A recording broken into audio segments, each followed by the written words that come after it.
గడ్డ కోసమే ఈరోజు రాజకీయాలలో ఈ కుర్చీలో ఉన్న నా కోసం 5 ఏళ్లలో 1,00,000 కోట్లు మా మిత్రులు ఇవ్వరా నేను అడిగితే నేను ఈ నిధులు తేనా అని నేను అడుగుతున్న నా జిల్లా సోదరులను. ఎంతకాలం ఎవడో మనల్ని దత్తత తీసుకోవాలని మనం దిక్కులు చూడాలి. ఒక్కసారి ఆలోచన చేయండి సోదరులారా. ఏం మనం కాలోంకరనా కన్నోంకరనా? ఏం తక్కువ మనకు? మనల్ని ఎవరో దత్తత తీసుకునేదేంది? మన గడ్డను మనం అభివృద్ధి చేసుకోలేమా? ఇవాళ అండగా నిలబడాల్సిన మీరు వాడో వీడో చెప్తే ఇవాళ వాళ్ళ సోయిలో పడ్డారంటే వచ్చే నష్టాన్ని ఆలోచన చేయండి. మల్లన్న సాగర్ల ముంచలేదా? కొండ పోచమ్మల ముంచలేదా? రంగనాయక సాగర్ల దోసుకోలేదా? ఇవాళ నేను కొడంగల్ నుంచి మారుమూల ప్రాంతమైన కొడంగల్ నియోజకవర్గం నుంచి నన్ను ఆశీర్వదించినందుకు ఆ ప్రాంతానికి కృతజ్ఞత తెలుపుకోవాలని 3 లక్షల ఎకరాలు ఆ ప్రాంతంలో ఉంటే 1,300 ఎకరాలు భూసేకరణ చేసి ఇండస్ట్రియల్ పార్క్ తెచ్చి మా 20,000 30,000 మా కొడంగల్లో ఉన్న నిరుద్యోగ యువకులకు ఉద్యోగ ఉపాధి అవకాశాలు కల్పించాలి. పెద్ద పెద్ద కంపెనీలు అక్కడికి తెస్తే నా ప్రాంతం అభివృద్ధి చెందాలి. అప్పుడే నా జన్మ ధన్యమవుతుందని నేను ఒక ప్రయత్నం చేసిన. ఏమడిగినా ఈ తెలంగాణ రాష్ట్రంలో దాదాపుగా 2 కోట్ల ఎకరాల భూమి ఉంది. 2 కోట్ల ఎకరాల భూమిలో కొడంగల్లో 1,300 ఎకరాల భూమి సేకరించి ఒక పారిశ్రామిక వాడను నిర్మించి కొడంగల్ను నేను అభివృద్ధి చేయాలంటే చిచ్చు పెట్టి లగచర్ల మంటలు పెట్టి అధికారులను కొట్టించి కలెక్టర్ల మీద దాడులు చేపించి ఇవాళ అమాయకులైన మా లంబాడి సోదరులను జైళ్లకు పంపించారు. నేను ఆయనలోనే చెప్పిన లో దించుతున్నారు. ఆనాడు తెలంగాణ ఉద్యమంలో కూడా ఇట్లనే చేసిండ్రు. అగ్గిపెట్టె రావు గారు 100 రూపాయలు పెట్టి పెట్రోల్ తెచ్చుకున్నాడు కానీ 10 పైసలు పెట్టి అగ్గిపెట్టె తెచ్చుకోలే. ఈ అగ్గిపెట్టె రావుని నమ్మకుర్రా నాయన అని చెప్పిన. ఆయన మా పిల్లలు ఆవేశపడి నమ్మిపోతే ఇవాళ కేసులు అయినాయి. ముఖ్యమంత్రిగా ఉన్న ఇవాళ నా దగ్గరకు వస్తారు, సార్ నువ్వే ముఖ్యమంత్రి కేసులు తీయని. నేను చెప్పదలుచుకున్న మా మిత్రులకు మా సోదరులు, ముఖ్యమంత్రిగా ఉన్న నా మీదనే 182 కేసులు ఉన్నాయి. నా కేసులే నేను తీసుకోలేకపోయినా. చట్టం వేరు, ముఖ్యమంత్రి కుర్చీ వేరు. ఇవాళ వాళ్ళ మాయమాటలు నమ్మి మీరు కేసుల్లో ఇరుక్కుంటే బెయిల్ ఎప్పుడు వస్తుందో తెలియదు, మన కుటుంబాలను ఎప్పుడు కలుసుకుంటామో తెలియదు. నేను అడగదలుచుకున్నా, మీ భూములు గుంజుకొని ఏం చేస్తాను? నేను చాప చుట్టి ఇంటికి తీసుకుపోతానా? నాకేం అవసరం ఉంది? ఇవాళ 1,300 ఎకరాలు కొడంగల్లో భూమి తీసుకుంటే నేను పట్నం తీసుకుపోయేది ఉందా, లేకపోతే కొండారెడ్డిపల్లికి తీసుకుపోయేది ఉందా? ఆ రుణం తీర్చుకోవాలని ఆ కొడంగల్ నియోజకవర్గంలో 20-25 వేల మంది నిరుద్యోగ యువకులకు, ముఖ్యంగా ఆడబిడ్డలకు ఉద్యోగాలు కల్పించి ఉపాధి నెరవేర్చి పరిశ్రమలు స్థాపించి అభివృద్ధి చేయాలని నేను ప్రయత్నం చేస్తే 1,300 ఎకరాలు కూడా భూసేకరణ జరగకుండా అధికారుల మీద దాడులు చేసి ఈరోజు అమాయకులను కేసులలో ఇరికిచ్చారు. ఒక్క కేసీఆర్కే గజ్వాల్లో 1000 ఎకరాల ఫామ్ హౌస్ ఉంది. నీ ఒక్కనికి 1000 ఎకరాల ఫామ్ హౌస్ ఉండొచ్చు, కానీ మా దగ్గర 1,300 ఎకరాలలో ఒక పారిశ్రామిక వాడ ఉండొద్దు. ఒకసారి ఆలోచన చేయండి మిత్రులారా. ఇవాళ ఈ జిల్లాను అభివృద్ధి చేయాలంటే ఆనాడు నాగార్జున సాగర్ కడితే రైతులు మునగలేదా? శ్రీశైలం ప్రాజెక్టు కడితే మా కొల్లాపూర్ మునగలేదా? పాలమూరు రంగారెడ్డి కల్వకుర్తి ఎత్తిపోతలు కడితే మా కొల్లాపూరాలు 3 సార్లు భూములు పోయిన వాళ్ళు భూములు పోయి ఒక్కసారి కాదు 2 సార్లు 3 సార్లు కొల్లాపూర్ ప్రాంతంలో భూములు ముంపు గురైన బాధను దింగమిగుంటున్నారు. ప్రభుత్వం నుంచి సహాయం అందించమన్నారు, కానీ కొట్టాలంటే మా బిడ్డలు కొట్టకపోదురా? ఆయల్లో అధికారుల మీద దాడులు చేయాలంటే శ్రీశైలం వస్తుండేనా? నాగార్జున సాగర్ పూర్తి అవుతుండేనా? జూరాల అవుతుండేనా?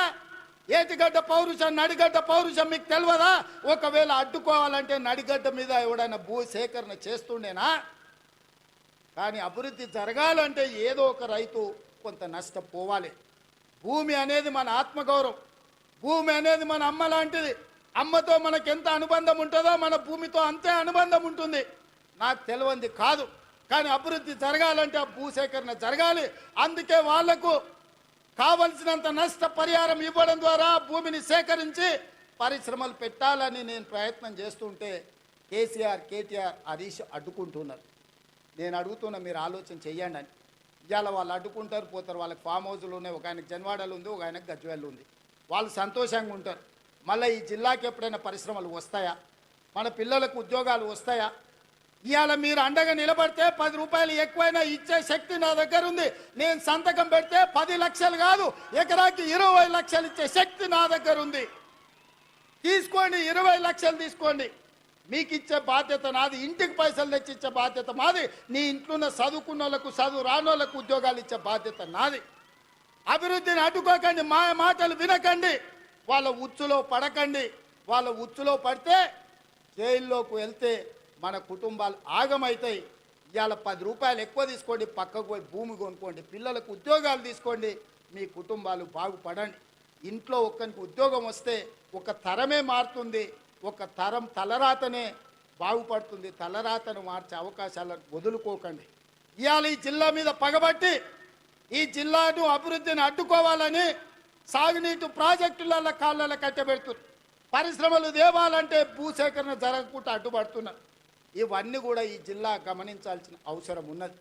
అందుకే మిత్రులారా, ఇవాళ రైతులకు బోనస్ ఇచ్చినాం, రైతు రుణమాఫీ చేసినాం, ఇవాళ 50,000 ఉద్యోగాలు ఇచ్చినాం. ఆడబిడ్డలకు 1,15,00,000 మంది ఆడబిడ్డలు ఆర్టీసీ బస్సుల్లో 3,700 కోట్ల రూపాయలు ఉచితంగా ప్రయాణాలు ఇచ్చినాం. 200 యూనిట్లు ఉచితంగా ఈరోజు పేదలకు విద్యుత్ ఇస్తున్నాం. 50 లక్షల కుటుంబాలకు 500 రూపాయలకే సిలిండర్ ఇస్తున్నాం. పాఠశాలలలో మెస్సు ఛార్జీలు, కాస్మెటిక్ ఛార్జీలు 40% పెంచినాం. ఇవన్నీ కూడా అప్పు చేయకుండా కోకపేటల భూములు అమ్మకుండా మేం చేసినాం. ఇవే కాదు, సంవత్సరం మొత్తం 72 లక్షల కుటుంబాలకు, రైతు కుటుంబాలకు 54,000 కోట్ల రూపాయలు ఖర్చు పెడితే ఒక్క కల్వకుంట్ల చంద్రశేఖరరావు చేసిన 7 లక్షల కోట్ల రూపాయల అప్పుకు ఇప్పటి వరకు మా బట్టి విక్రమార్క గారు 60,000 కోట్ల రూపాయల మిత్తి కట్టిండు. మిత్రులారా, మన నెత్తి మీద గుదిబండ పెడితే ఆ గుదిబండకు 60,000 కోట్ల రూపాయలు అప్పు కట్టిండు. ఇవాళ 7 లక్షల కోట్ల రూపాయలు చంద్రశేఖరరావు అప్పు చేయకపోతే 60,000 కోట్ల రూపాయలు రైతులకు వంచితే ఇవాళ అన్ని కష్టాలు తీరుతుండే కదా. ఇవాళ ఆయన అప్పుకు 60,000, ఆయన ఒక్క కుటుంబం చేసిన అప్పుకు 60,000 కోట్లు కడితే 70 లక్షల రైతు కుటుంబాలకు 54,000 కోట్లు ఇచ్చినాం. అంటే ఆయన దోపిడీ ఏ లెవెల్లో సాగిందో, ఆ దోపిడీకి ఈరోజు మేము ఎట్లా బలైపోతున్నామో, తెలంగాణ బడ్జెట్ ఎట్లా కేసీఆర్ దోపిడీకి బలైపోయిందో మీరు ఒక్కసారి ఆలోచన చేయండి. ఇవాళ అక్కడ నిరసన తెలిపిన రైతులు లాఠీ చార్జ్ గురించి మాట్లాడుతున్నారు. మల్లన్న సాగర్లో మల్లారెడ్డి అనే ఒక రైతు భూమి పోయిన రోజు కట్టెలు చితి పేర్చుకొని బతుకుండగానే ఆ చితి మీద పండుకొని నిలువున తగలబెట్టుకున్న రైతు మల్లన్న సాగర్లా మల్లారెడ్డి అనే పేరుంది. హరీష్ రావు గారు రా అసెంబ్లీకి. ఆనాడు భూమి కోల్పోయిన మల్లారెడ్డి చితి పేర్చుకొని కాల్చుకున్నప్పుడు నీ కన్నీళ్ళు ఎక్కడికి పోయినాయి? నువ్వు ఆ కుటుంబాన్ని ఎంత ఆదుకున్నావో ఇవాళ మల్లారెడ్డి ఇంటికాడికి పోదామా అని నేను అడుగుతున్నా. ఇవాళ ఈ కపట ప్రేమ, ఈ ముసలి కన్నీళ్ళు మా పాలమూరు జిల్లా మీద చూపిస్తున్నావా? నేను ఇక్కడ పుట్టినోని, రేపు పోతే ఈ మట్టిలో కలిసేటోని. నాకు ఈ దుఃఖం తెలియదా? ఈ బాధ తెలియదా? ఇది అభివృద్ధి చేసే తెలియదా?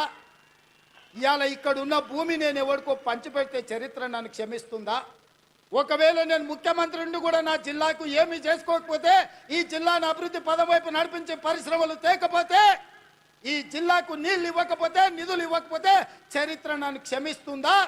చరిత్రలో క్షమించరాని నేరం నా చేత చేయించాలని వాళ్ళు కుట్రలు చేస్తున్నారు. ఇట్లాంటి కుట్రలు కుతంత్రాలు సాగవు మిత్రులారా. ఎవరు అడ్డం వచ్చినా తొక్కుకుంటా పాలమూరు జిల్లాకు నిధులు తెస్తా, నీళ్లు పారిస్తా. కొడంగల్లో పారిశ్రామిక వాడ ఏర్పాటు చేస్తా, 25,000 మందికి ఉద్యోగాలు ఇప్పిస్తుంది. నా బాధ్యత, నా జిమ్మెదారి అని నేను చెప్పదలుచుకున్నాను. నా జవాబుదారీ, నా జిమ్మెదారి నాకు తెలుసు. నేను ఎవరికి భయపడేటోని కాదు. ఎవరికి భయపడితే ఇంత దూరం నేను రాను. నేను పుట్టింది పెరిగింది నల్లమల్ల అడవుల్లో బిడ్డ. మేము పులులను చూసినాం, అడవిలో ఉండే మృగాలను చూసినాం, తొడేళ్లను చూసినాం. అన్నిటిని ఎదుర్కొని ఇంత దూరం వచ్చిన మానవ మృగాలు మీరెంత నాకు కాలి గోటితో సమానమని నేను చెప్పదలుచుకున్నాను. ఇవాళ గౌరవంగా మర్యాదగా పరిపాలన చెయ్యాలి, ప్రభుత్వాన్ని నడపాలి, రైతులు ఆదుకోవాలి, విద్యార్థులకు ఉద్యోగాలు ఇవ్వాలి, మహిళలు ఆత్మ గౌరవంతో ఉండాలి అని మా ప్రభుత్వం పనిచేస్తుంది. అందుకే ఇవాళ ఈ ప్రభుత్వం రైతు పండుగ ఈరోజు ప్రతి ఒక్కరి మధ్యలో కూర్చొని ధైర్యంగా ఇవాళ మీ దగ్గరకు వచ్చిన. ఎందుకంటే చేసిన కాబట్టి నేను వచ్చిన. చేసింది చెప్పుకోవడంలో మేము కాస్త వెనకబడ్డామని మా బట్టి గారు అంటుంటారు. నిజమే, పనిలో పడి చెప్పుకునేదే మర్చిపోయినాం. ఎందుకంటే మనకు ఆడంబరాలు ముందు నుంచి తెలియదు. మనకు పని చేసుడు తప్ప పాలమూరు వాళ్ళకి ఏమన్నా తెలుసా? రోజుకి 8 గంటలు, 10 గంటలు, 12 గంటలు ఏడికి పోయినా చెమట వచ్చే వరకు, రక్తం చిందే వరకు పనిచేసే తత్వమే మనది తప్ప గొప్పలు చెప్పుకునేది మనకి ఎవరికని తెలుసా? నేను కూడా మీలో ఒకనే మీలాంటోనే కష్టపడడం తప్ప నాకు గొప్పలు చెప్పుకునేది తెలుసా? అందుకే ఇవాళ ఈ సంవత్సరంలో నేను పనిలో పడితే వాళ్ళు అలసుగా తీసుకొని ఇవాళ అడ్డగోలుగా మాట్లాడుతున్నారు. ఇక నేను మాట్లాడను, మీరే మాట్లాడాలి, మీరే జవాబు చెప్పాలి. మీ రైతులే నా బ్రాండ్ అంబాసిడర్లు, మీరే పాలమూరు బిడ్డలకు మీరే బ్రాండ్ అంబాసిడర్లు. మీలో ఒక్కొక్క యువకుడు ఒక రేవంత్ రెడ్డి తెలంగాణ రాష్ట్రం నలుమూలల ప్రభుత్వం చేస్తున్న పనులను, పాలమూరులో జరుగుతున్న అభివృద్ధిని మీరే నలుదిక్కుల చాటాలి. మీరే నా బ్రాండ్ అంబాసిడర్లు. ఈ 5 ఏళ్ళు ఒక్క రోజు కానీ, ఒక్క గంట కానీ, ఒక నిమిషం వృధా చేయకుండా ఈ ప్రజల కోసం పనిచేయడమే నా బాధ్యత. ఆ పనిని నేను నెరవేర్స్తా. మన కష్టపడే తత్వం ఎక్కడికి పోయినా పోదు, అది మన రక్తంలో ఉంది. ఏడ ఉన్నా, అది దుబాయ్లో పోయినా, బొంబాయిలో పోయినా, అమెరికాకు పోయినా, పాలమూరు జిల్లా ప్రజలకు కష్టపడే లక్షణం ఉంది, చెమటగార్చే లక్షణం మనకుంది. నేను కూడా మీ వాడిని, మీ బిడ్డనే, కష్టపడి పనిచేస్తున్నా. మీరందరూ ఆశీర్వదించండి, కుట్రలను కుతంత్రాలను తిప్పికొట్టండి. ఈ రైతు పండుగ దాదాపుగా 150 కేంద్రాలు పెట్టి వ్యవసాయం సాంకేతికంగా ఎంత అభివృద్ధి చెందిందో ఆశ్చర్యం గొలిపే విధంగా 3 రోజుల నుంచి మంత్రి తుమ్మల నాగేశ్వరరావు గారు సంబంధిత అధికారులు ఈరోజు ఈ కార్యక్రమాన్ని అంతా కూడా పాలమూరు జిల్లాకు తరలొచ్చింది.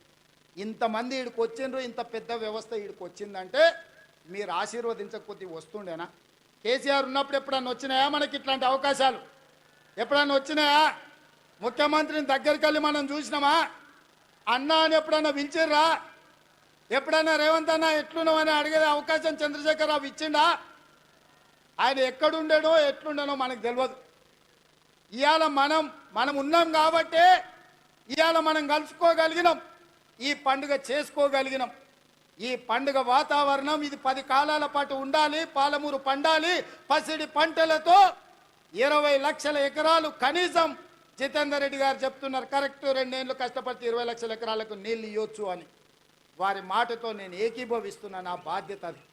వెనక్కి మళ్ళీ చూడని 20 లక్షల ఎకరాలకు పాలమూరు జిల్లాలో నీళ్లు పారించే వరకు గ్రీన్ ఛానల్లో నిధులు విడుదల చేయించి సాగునీటి పారుదల శాఖ మంత్రి మీకు తెలుసు కదా ఉత్తమ్ కుమార్ రెడ్డి గారు, ఆయన ఏ ఊరు అల్లుడో తెలుసా? మన పాలమూరు అల్లుడు, జడ్చర్ల పక్కనే ఊరు. మన ఊరు అల్లుడే ఈరోజు సాగునీటి పారుదల శాఖ మంత్రి. మరి మనము ఇంత త్యాగం చేసినాం బిడ్డనిచ్చి ఆయనకు, అవునా? మన పాలమూరు ఆడబిడ్డను ఆయనకిచ్చి పెళ్లి చేసినాం. మరి ఆ రుణం అయితే వారు తీసుకోవాలి కదా.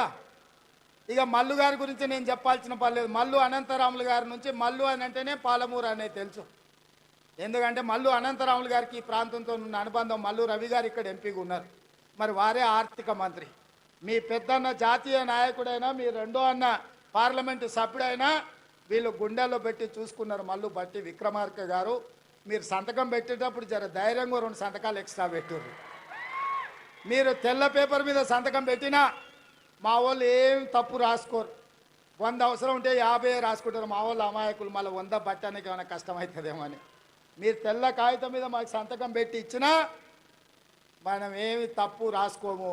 100 అవసరం ఉంటే 50 రాసుకుంటాం మనం. ఎందుకంటే ఎంత ఉంటే గంతే కాళ్ళు చాపుకోవాలి అనుకుంటాం మనం, అవునా? మంచం ఎంత ఉందో కాళ్ళు గంతే చాపుకోవాలి, ఎక్కువ చాపుకుంటే బాగుంటుందని మనం తెలిసిన వాళ్ళం. ఇక దామోదర రాజనరసింహ గారు మన ఇన్ఛార్జ్ మంత్రి. నేను ఇష్టపడి ఆయన తీసుకొచ్చి ఇక్కడ పెట్టినా. ఎందుకంటే మనం ఏం అడిగినా ఏం అడగకుండా చూడకుండా సంతకం పెడతాడని. ఆయనకు చదువు బాగొచ్చు, ఇంగ్లీష్ కూడా వచ్చు, కానీ నేను అడిగితే చదవకుంటే సంతకం పెడతాడని అన్నను మన పాలమూరు జిల్లా ఇన్ఛార్జ్ మంత్రిగా తీసుకొచ్చిన. నేనే అడిగి వారిని ఇక్కడ ప్రత్యేకంగా సెలెక్ట్ చేసి పెట్టుకున్నా. నాకేముంది చెప్పు, ఆయనను ఏదన్నా అడిగితే జిల్లా కోసం అడగాల్సిందే కదా.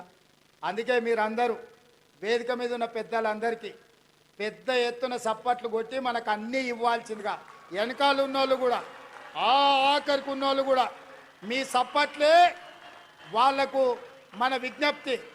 ఎందుకంటే మీరు ఒక్కరొక్కరు కలిసి చెప్పలేరు. అందరు గట్టిగా నిలబడి సప్పట్లు, అందరు నిటారుగా నిలబడి వాళ్ళకు సప్పట్లు కొట్టండి అన్న. మా వాళ్ళ ఆలోచన, మా వాళ్ళ ఆకాంక్ష, 70 ఏళ్ళ మా కష్టం. తప్పట్లు కూడా కొట్టండి. డప్పు లేవానే మా మాదిగ సోదరులారా, డప్పు సప్పుడు వినిపించాలి, గట్టిగా వినిపించాలి. మన జిల్లానే మాదిగోళ్ళ జిల్లానే, కొట్టూరి గట్టిగా. ఎందుకంటే వాళ్ళకి ఎప్పుడైనా సంతకం పెట్టే ముందు మీ సప్పట్లు వినిపించాలి, మీ డప్పుల మూత వినిపించాలి. వాళ్ళ గుండెల్లో సంతోషం పరవళ్ళు తొక్కాలి. పాలమూరు జిల్లాకు నిధులు వరదై పారాలి. ఈ జిల్లా రుణం నేను తీర్చుకోవాలి. ఆ తీర్చుకునేటందుకు వచ్చిన మీ అందరికీ ధన్యవాదాలు తెలియజేస్తూ మీ అందరి